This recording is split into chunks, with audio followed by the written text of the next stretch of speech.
আল্লাহ তাআলা দরবারে শুকরিয়া আদায় করছি, আল্লাহ আমাদেরকে মাহফিলে উপস্থিত হওয়ার তৌফিক দান করেছেন, বলি আলহামদুলিল্লাহ। আমি আপনাদের সামনে সূরা বনী ইসরাঈলের 23 থেকে কয়েকটি আয়াতে কারিমা তেলাওয়াত করলাম।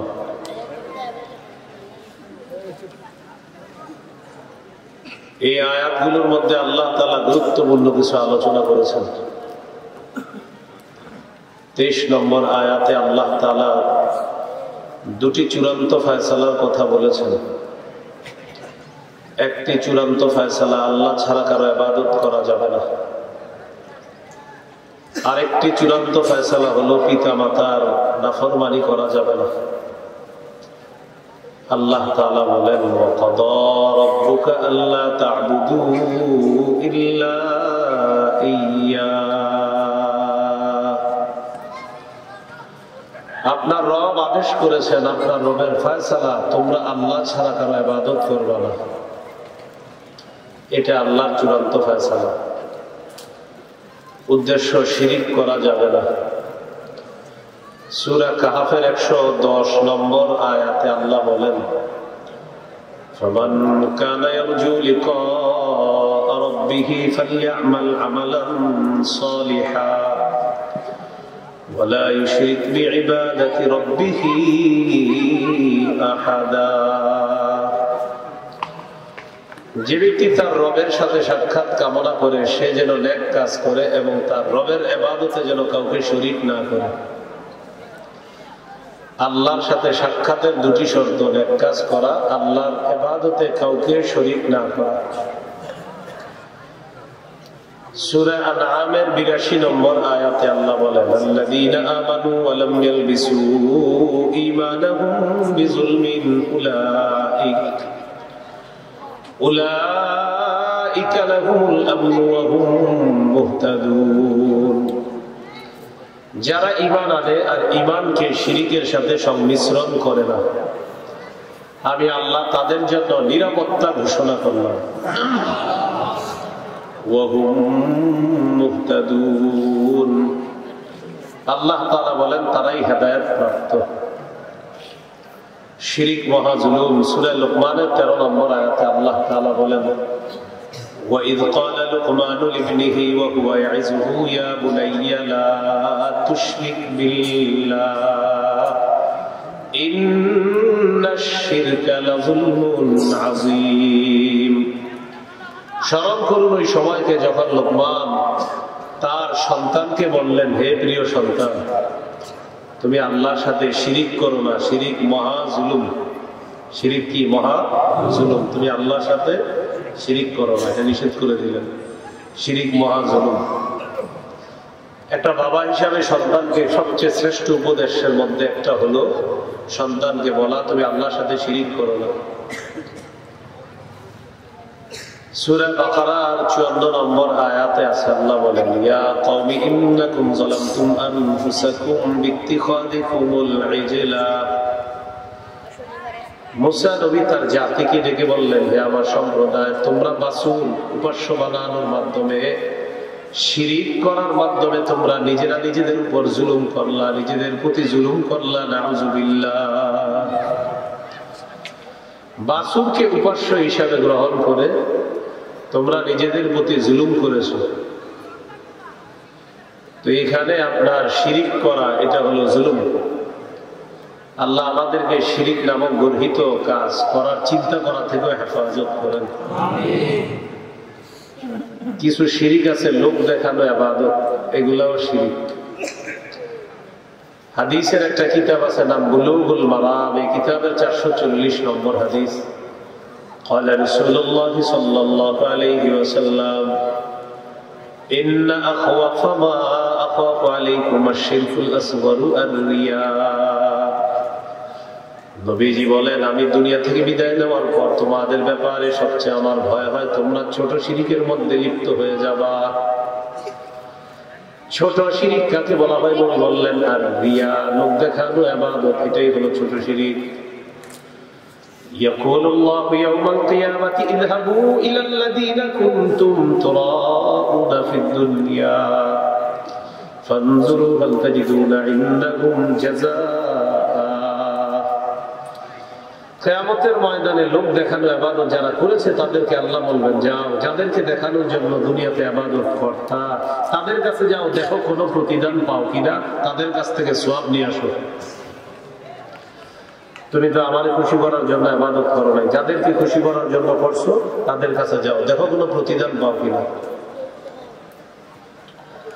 আমাদের এখন ম্যাক্সিমাম ইবাদত সব কেমন যেন দেখানোর ইবাদত, মাহফিল, ওয়াজ, শ্রোতা, বক্তা, সব লোক দেখানো, সব কি দেখানো, লোক দেখানো।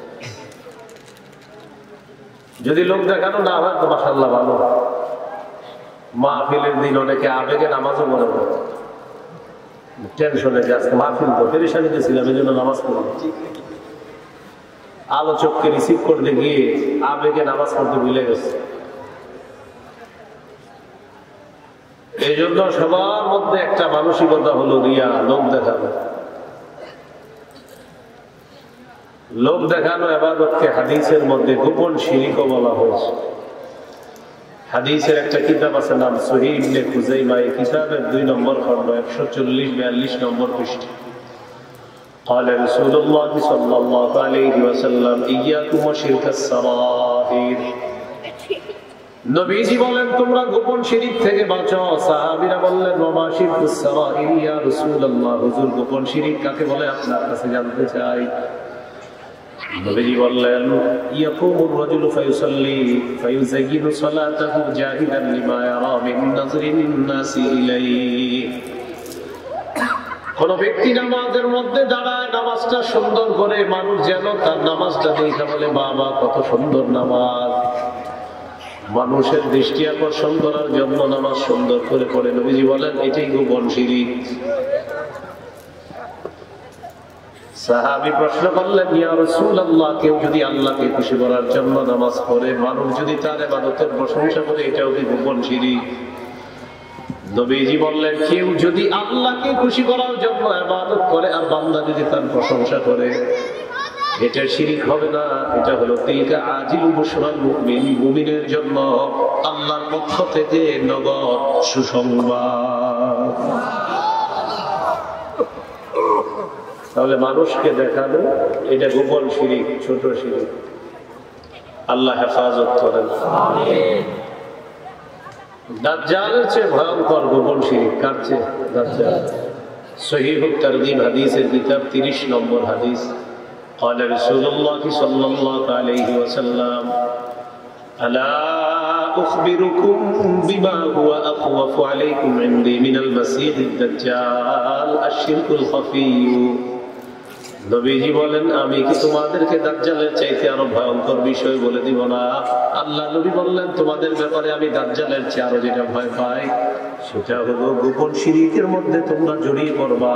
আমি দাজ্জালের চেয়ে বেশি আশঙ্কা করি তোমরা গোপন শিরকের মধ্যে জড়িয়ে পড়বা। নাউযুবিল্লাহ। নবী বললেন এটা দাজ্জালের চেয়ে ভয়ঙ্কর। আল্লাহ আমাদেরকে হেফাজত করেন। তাহলে দুটা চূড়ান্ত ফয়সালা, একটা হলো আল্লাহ ছাড়া কারো ইবাদত করবে না, মানে শিরক করা যাবে না। সহিহ বুখারীর বর্ণনা 6861 নম্বর হাদিস। হাদিসের বর্ণনাকারী আব্দুল্লাহ ইবনে মাসউদ রাদিয়াল্লাহু তাআলা। এক ব্যক্তি রাসূলুল্লাহ সাল্লাল্লাহু আলাইহি সাল্লামকে প্রশ্ন করলেন আইয়ুল যামবি আকবারু ইনদাল্লাহি ইয়া রাসূলুল্লাহ, হুজুর আল্লাহর কাছে সবচেয়ে বড় পাপ কোনটি আপনার কাছে জানতে চাই। নবীজি বললেন আনতা দু'আ লিল্লাহি নিদ্দান ওয়া হুয়া খালাকাকা, আল্লাহ তোমাকে সৃষ্টি করেছেন, ওই আল্লাহর সাথে সমকক্ষ নির্ধারণ করা সবচেয়ে বড় পাপ। সহিহ মুসলিমের বর্ণনা 1978 নম্বর হাদিস। আর আপনাদের পকেটের উস্তাদ অনুযায়ী 5018 নম্বর হাদিস। এই হাদিসের মধ্যে আছে ক্বালা রাসূলুল্লাহ সাল্লাল্লাহু আলাইহি ওয়াসাল্লাম লা'নাল্লাহু মান যাবাহা লিগাইরিল্লাহ, কোন ব্যক্তি যদি আল্লাহ ছাড়া অন্য কারো নামে পশু জবাই করে তার উপর আল্লাহর অভিশাপ। আল্লাহ ছাড়া অন্য কারো নামে যদি পশু জবাই করে তাকে আল্লাহ অভিশাপ দেন। তাহলে জবাই করতে হবে আল্লাহর নামে, আল্লাহ দ্বারা অন্য কারো নামে জবাই করা এটা শিরক। আল্লাহ আমাদেরকে শিরকি কথা, শিরকি কর্ম, সব ধরনের শিরক থেকে আল্লাহ আমাদেরকে হেফাজত করেন। 2 নম্বর চূড়ান্ত ফয়সালা আল্লাহ, ওয়া বিল ওয়ালিদাইনি ইহসানা, পিতা মাতার প্রতি সদাচরণ করো, তাদের নাফরমানি করা যাবে না। সহিহ মুসলিমের বর্ণনা 2549 নম্বর হাদিস, 2549। এক ব্যক্তি রাসূলুল্লাহ সাল্লাল্লাহু আলাইহি সাল্লামের কাছে আসছে, আসার পর বললেন, বাইউকা আলাল হিজরাতি ওয়াল জিহাদ আবতাগিল আজরা মিনাল্লাহি ইয়া রাসূলুল্লাহ। ইয়া রাসূলুল্লাহ, আমি আপনার কাছে আসলাম, আমি আল্লাহর কাছ থেকে প্রতিদান পাওয়ার আশায় আমি আপনার কাছে আসছি জিহাদের বায়াত হওয়ার, হিজরতের বায়াত হওয়ার জন্য। আমি জিহাদের বায়াত হওয়ার, হিজরতের বায়াত হব। তো 2 নাম্বার, পিতা মাতার সেবা করা, তাদের নাফরমানি না করা। এক ব্যক্তি রাসূলুল্লাহ সাল্লাল্লাহু আলাইহি সাল্লামের কাছে এসে বললেন, বাইউকা আলাল হিজরাতি ওয়াল জিহাদ আবতাগিল আজরা মিনাল্লাহ। ইয়া রাসূলুল্লাহ, আমি আপনার কাছে আসছি, আমি জিহাদের বায়াত হওয়ার, হিজরতের বায়াত হওয়ার জন্য আসছি। আমি আল্লাহর কাছ থেকে প্রতিদান চাই আসে আপনার কাছে আসলাম। রাসূলুল্লাহ সাল্লাল্লাহু আলাইহি ওয়াসাল্লাম বললেন, হাল মিন ওয়ালিদাইকা আহাদুন হাইয়ুন, তোমার মা বাবার 2 জনের মধ্যে কেউ জীবিত আছে কিনা? সাহাবী জবাব দিলেন, বাল কিলাহুমা ইয়া রাসূলুল্লাহ, হুজুর 2 জনই জিন্দা আছে। নবীজি বললেন, ইরজি ইলা ওয়ালিদাইকা ফাহসিন সুহবাতাহুমা, আল্লাহর কাছ থেকে যদি প্রতিদান পেতে চাও, তুমি তোমার মা বাবার কাছে যাও, তাদের সাথে উত্তম আচরণ করো, আল্লাহ তোমাকে পরিপূর্ণ প্রতিদান দিয়ে দিবেন।